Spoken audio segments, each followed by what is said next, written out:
The first-class cabin was buzzing with the quiet energy of travelers settling into their seats.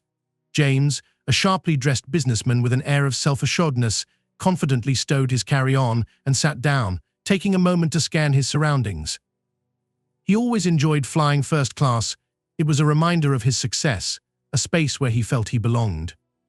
As he adjusted his tie and sipped the complimentary champagne, his eyes fell on the man seated next to him. The man, dressed in a plain hoodie and sneakers, seemed out of place. He was relaxed, scrolling through his phone, and didn't appear to have the polished demeanor James associated with first-class passengers. James raised an eyebrow, silently wondering how this stranger had ended up here. Probably an upgrade, James thought, smirking to himself.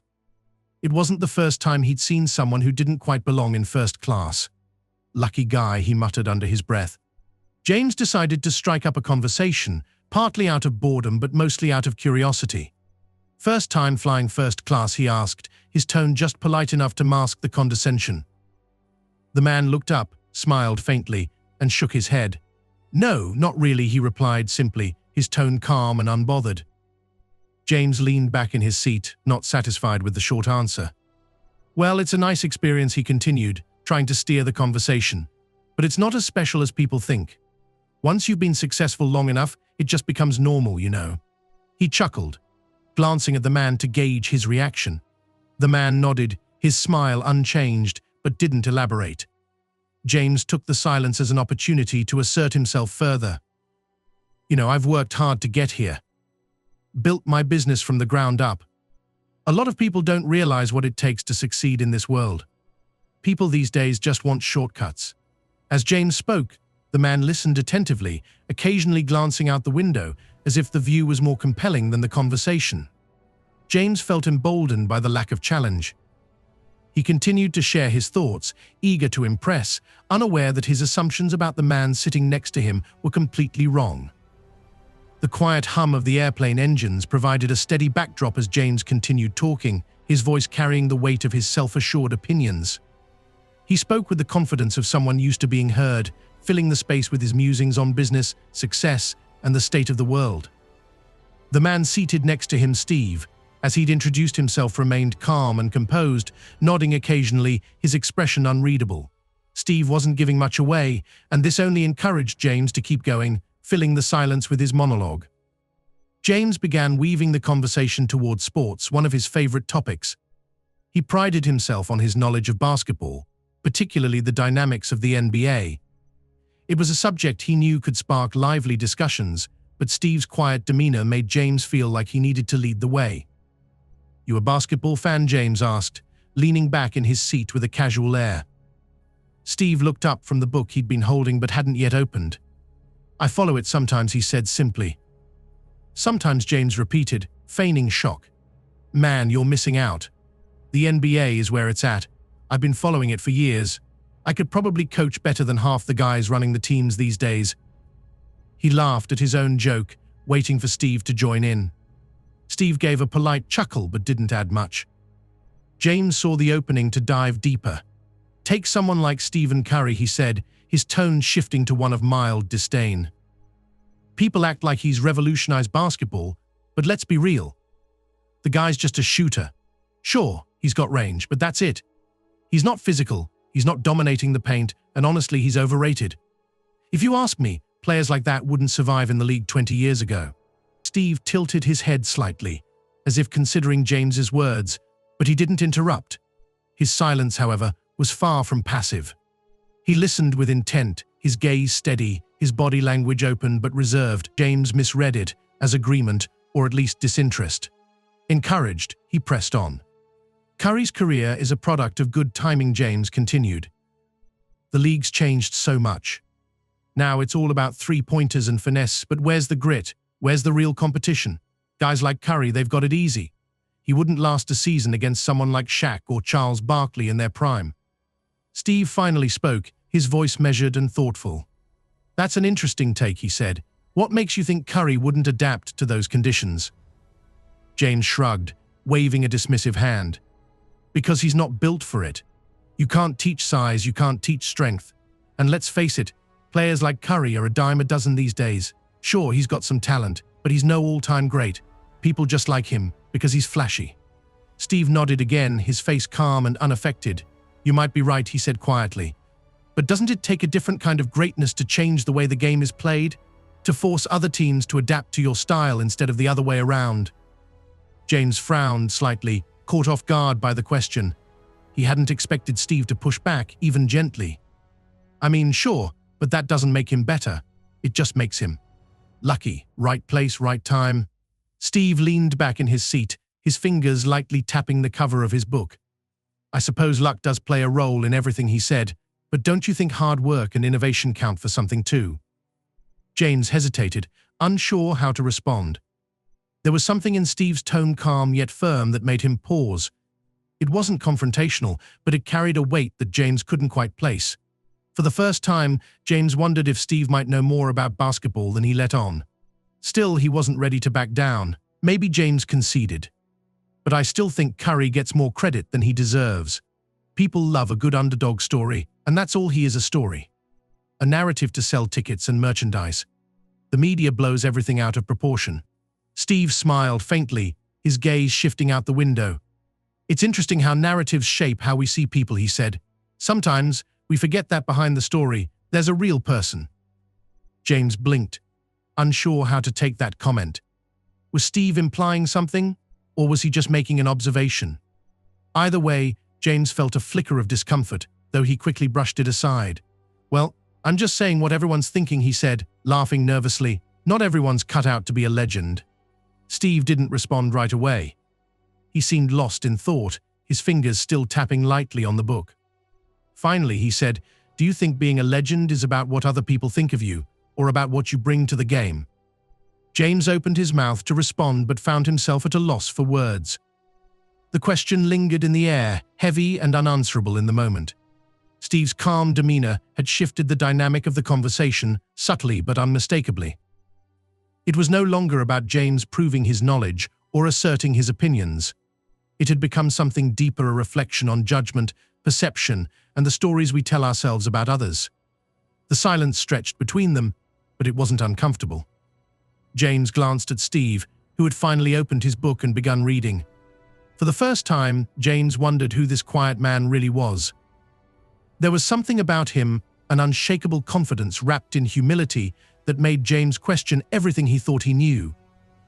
The cabin of the plane was filled with the quiet hum of engines, punctuated by the occasional rustle of newspapers and the soft clink of glasses as flight attendants moved through the aisle. Yet, in first class, an almost imperceptible tension was building. Passengers were beginning to notice the exchange between James, the overconfident businessman, and the quiet man seated beside him, Steve. While James continued his monologue, his voice carrying just loud enough to reach the surrounding rows, Steve maintained his calm, offering only the occasional thoughtful response. The contrast between the two men was striking, and it didn't take long for the other passengers to sense that something was brewing. James, emboldened by the lack of confrontation from Steve, became increasingly dismissive in his tone. He gestured broadly with his hands as he spoke, leaning back in his seat like a man who had claimed the space as his own. Look, I've been following the NBA for decades, he said, his voice tinged with arrogance. Guys like Curry are a dime a dozen these days. Sure, he can shoot, but where's the physicality? Where's the dominance?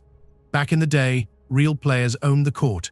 They didn't just hang around the three-point line. Steve's expression didn't waver.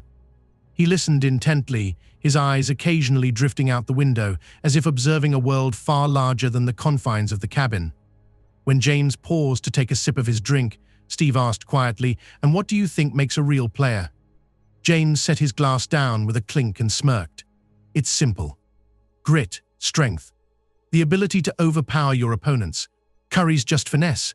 He wouldn't last a minute against the old greats. He's a product of today's soft league." He chuckled, confident that his words would land without challenge. Several passengers nearby exchanged glances, their curiosity piqued. Some seemed uncomfortable with James's tone, while others leaned in slightly, sensing that this conversation was heading toward an unexpected climax.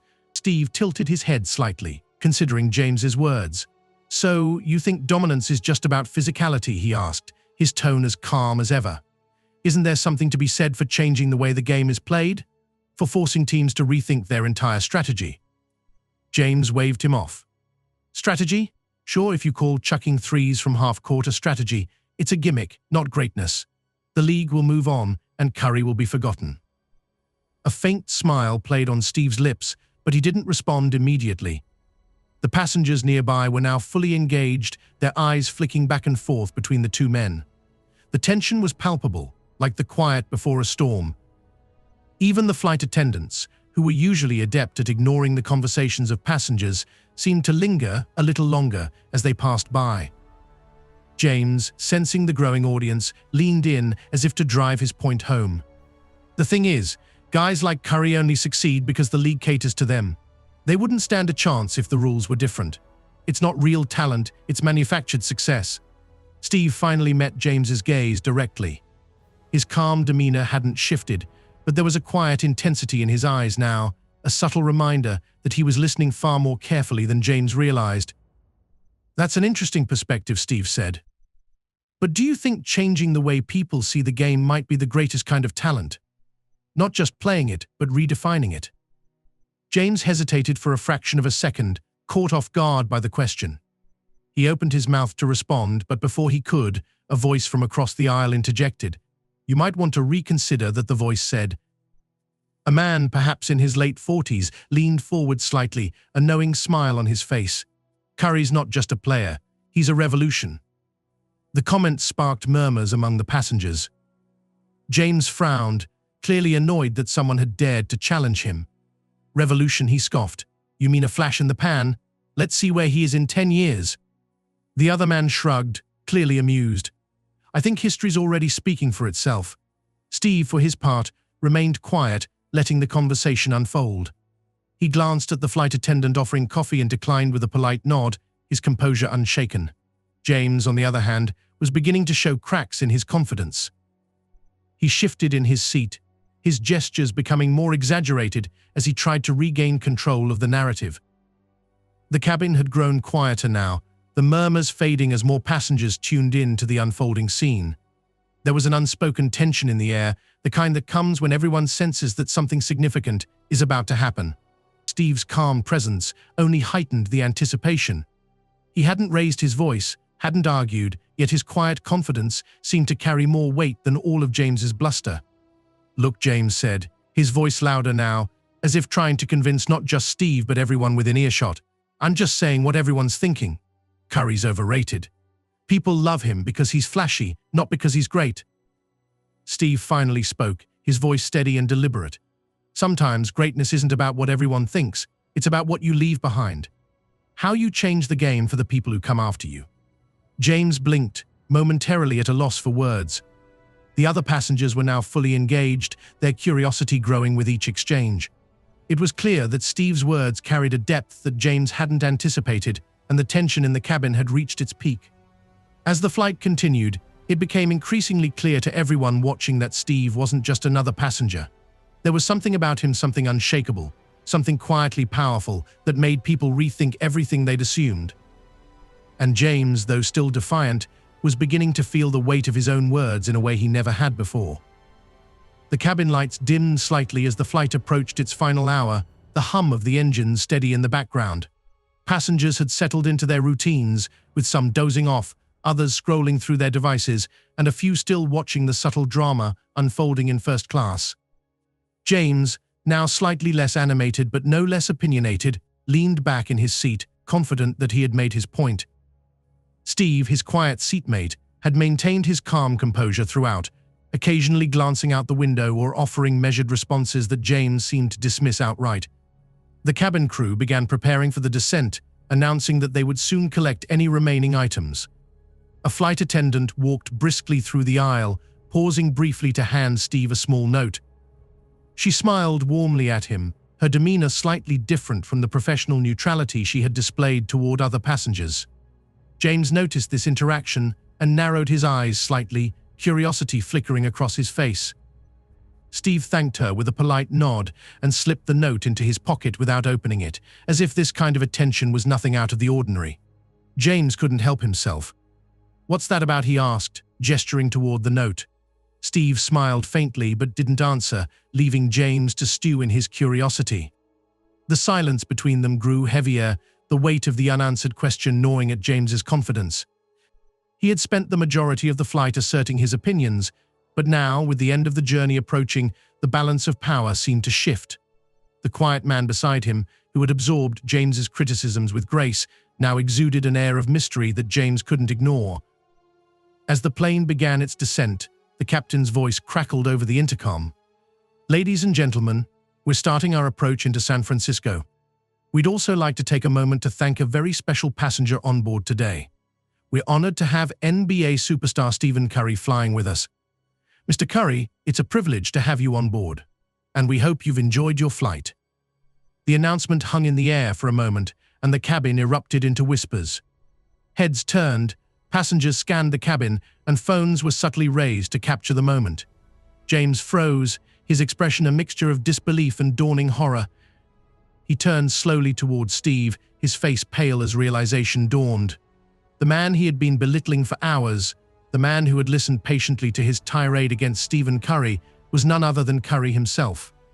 Stephen met James's wide-eyed stare with the same calm smile he had worn throughout the flight. There was no trace of smugness or triumph in his expression, just the quiet confidence that had unnerved James from the start. "I guess now you know," Curry said softly, his voice as unassuming as ever.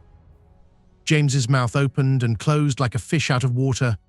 He fumbled for words, his usual bravado completely shattered. I didn't realize. I had no idea," he stammered, his voice barely audible. Curry chuckled lightly, leaning back in his seat. "Don't worry about it," he said. "Everyone's entitled to their opinions. It's part of the game." The simplicity of the response only deepened James's embarrassment. He had spent hours criticizing one of the most influential players in NBA history, completely unaware of the truth. Now, faced with the man himself, James felt exposed, his arrogance laid bare. He tried to salvage the situation, fumbling for an apology. "Look, I'm sorry if I said anything offensive. I didn't mean." Curry held up a hand, cutting him off gently. "It's fine," he said. "I've heard worse. Honestly, I appreciated some of what you said. Criticism can be helpful, even when it stings." The humility in Curry's response stunned James into silence. Here was a man who had every right to call him out, to put him in his place, and yet he chose grace over confrontation.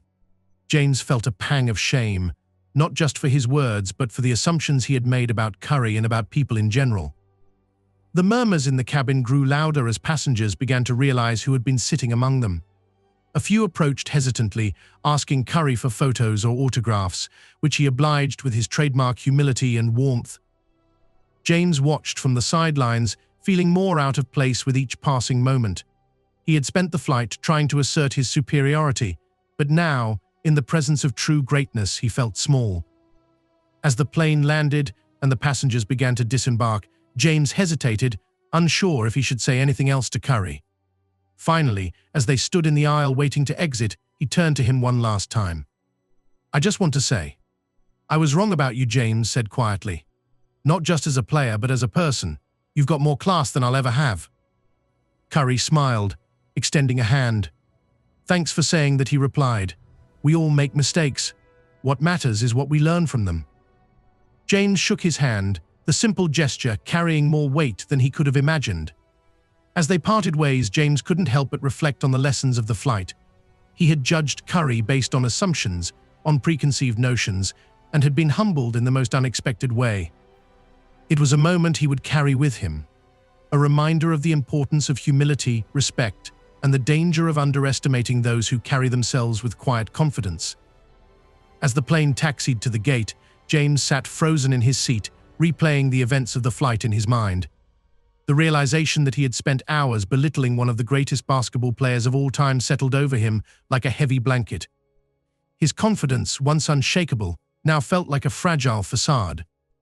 For the first time in a long time, James was forced to confront a truth he had been avoiding. His arrogance wasn't strength, it was a shield, and it had just been shattered by the quiet grace of Stephen Curry. The cabin buzzed with energy as passengers gathered their belongings and prepared to disembark. Some were still sneaking glances at Curry, their whispers carrying a mix of awe and excitement.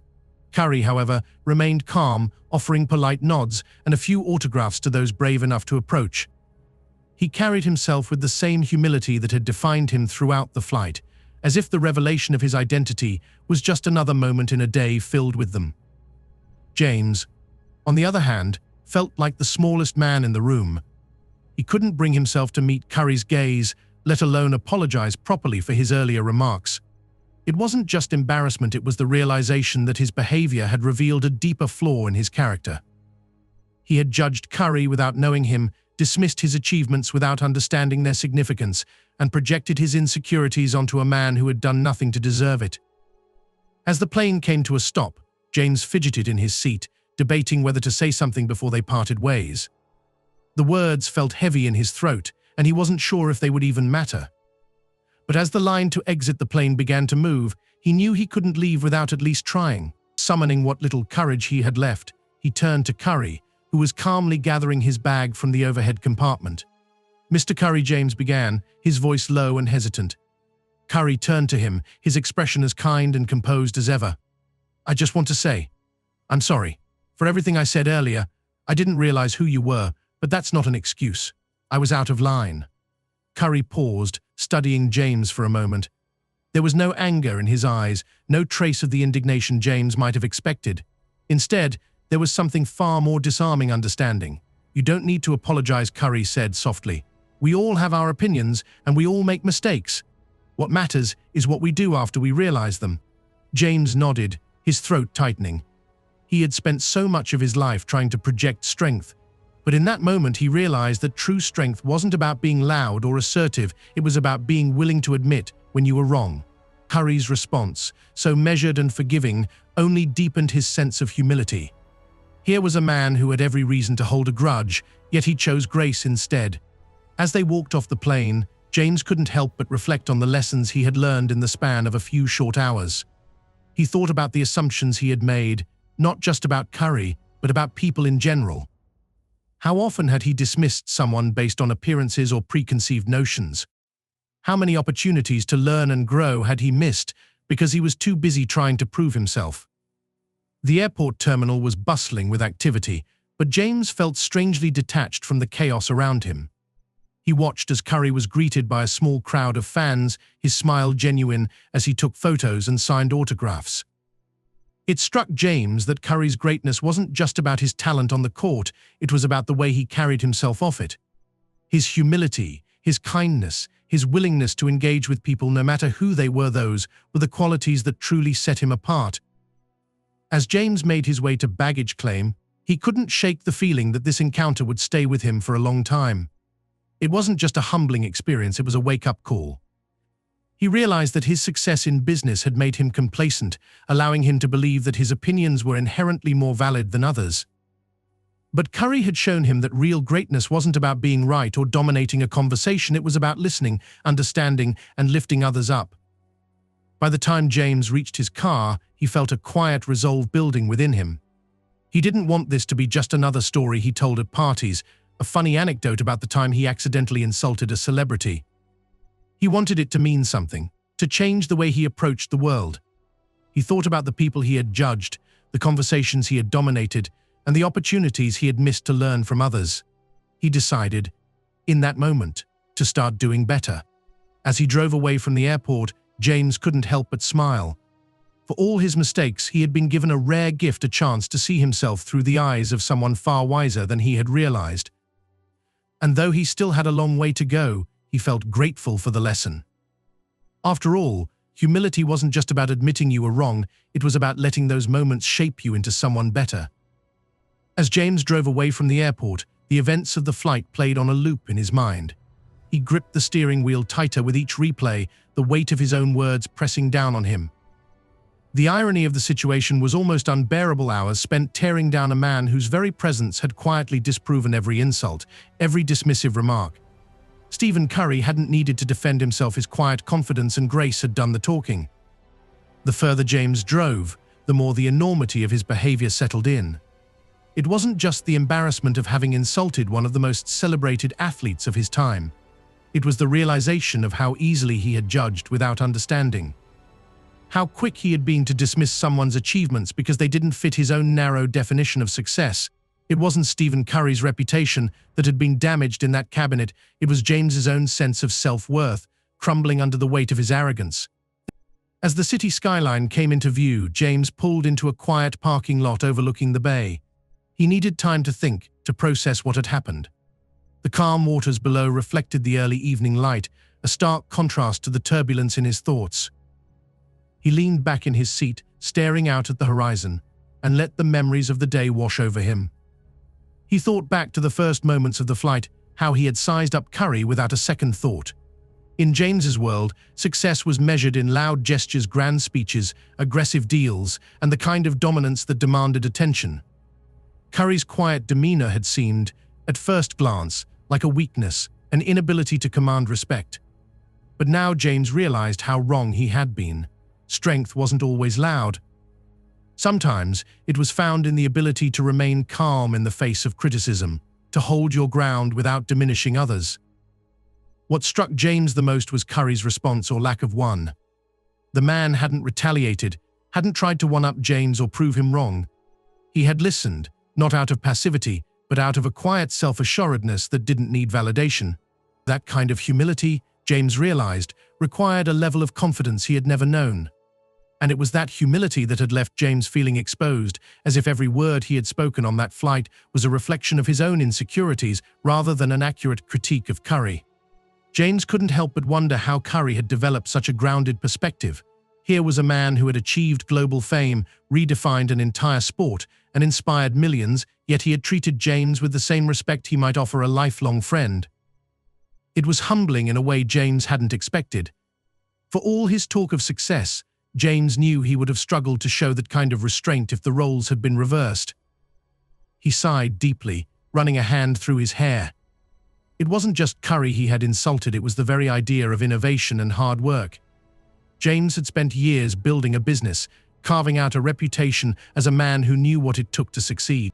But in doing so, he had built walls around his own understanding of greatness, shutting out anything that didn't fit his rigid worldview.